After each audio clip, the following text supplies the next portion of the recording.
Coaches, Rick Stewart of All Access Coaching. I'm really excited to bring you this free video, and make sure you hit the subscribe and like button down below. And if you hit the like and subscribe button, you'll get notified when we upload new content. We're uploading 3 or 4 videos every week. All right, pass responsibility. Our defensive linemen, they get a hi-hat, they're working edge. And I'll talk about this later because I'm probably about to run out. Well, no, not. I can go when I want, I guess. We don't really, if we're just doing a 3-man rush, I'm not big on handcuffing those guys and saying, you got to stay outside. Because what happens is if you have good tackles, they're going to step and they're going to push you past, and then they're going to double the nose or have an extra guy on whatever, and depending on what you're seeing. And I just don't think it's, I think if this guy steps out and that defense can beat him inside, go. If you're just rushing 3 now, and we start rushing 4 and 5, that changes things.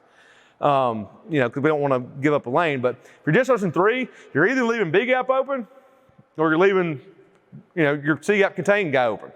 So what's the difference?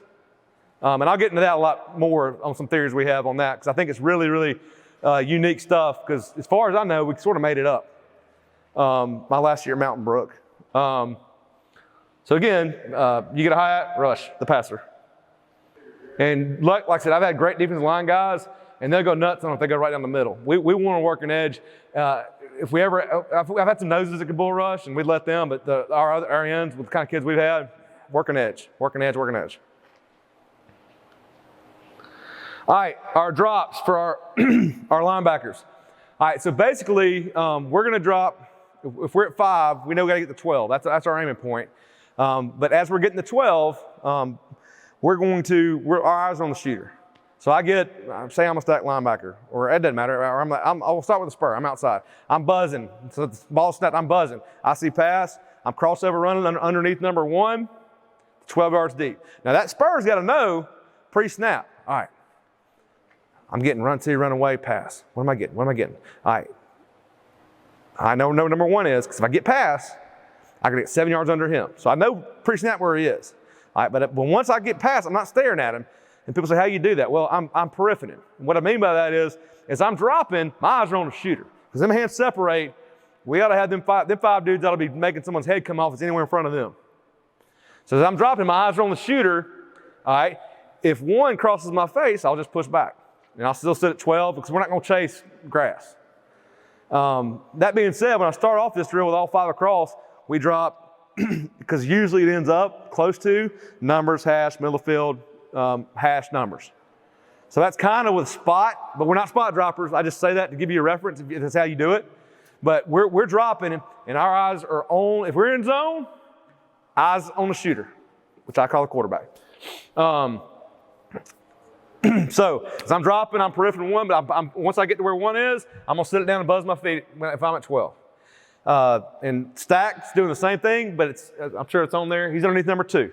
So I'm here. My first step's down here to that guard. I get the hi-hat, or I see pass, crossover run. I already know when I'm going pre-snap because I knew where number 2 was. That's part of my pre-snap deal. All right, crossover run. Eyes on my shooter. The 2 crosses my face. I sit it down. All right, not chasing anything in front of me though.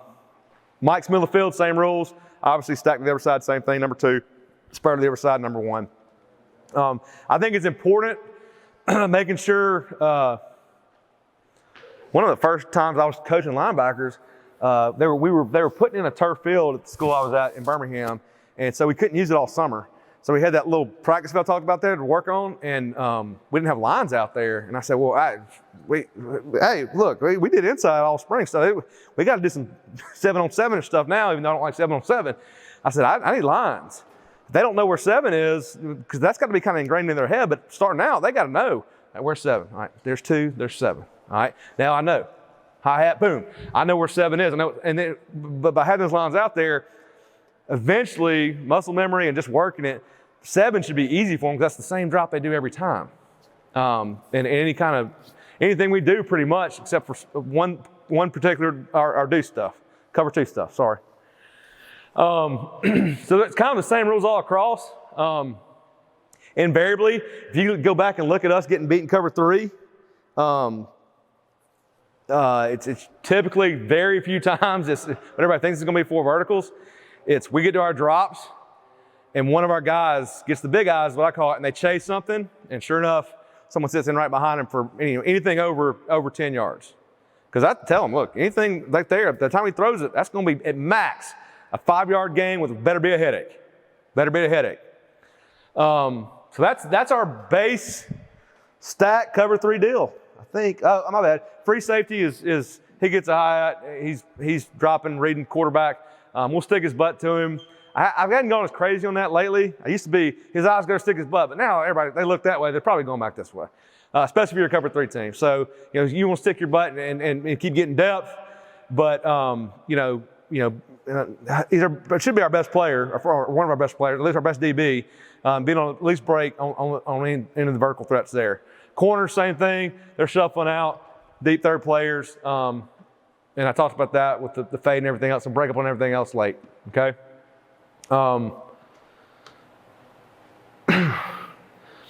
Anybody wants to write this stuff down or take a picture of it, whatever, feel free to. Very open to talking ball with anybody. I do it all the time. I'm not the best with technology, but I have some people that are.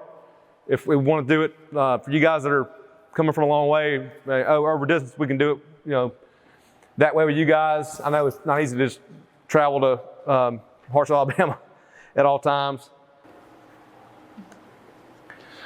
All right, so right here, 0 and 2 5s. We're getting that kind of a power G look, and they almost got like a guy that's trying to block down on our end to get to the mic. But you see our end up top. He's going to squeeze that guy down inside.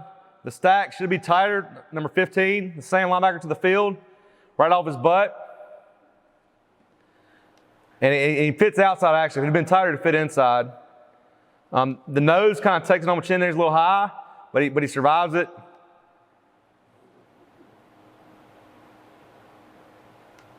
Gives us the chance there. Let's watch from the back end.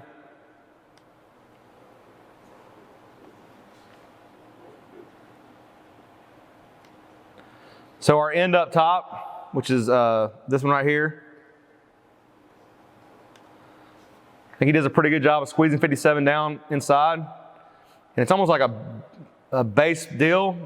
It's almost like they were trying to run power, but they should have been running ISO, the way 57 his path is, the tackle. But pretty good. You see 24 right here, the mic. He steps up right here because he sees daylight. And even though it's power G and it shouldn't be daylight, he sees it, he steps up. And what that does is get him halfway blocked by 17. 15 shouldn't widen here. And again, our film is going to be good and bad, by the way.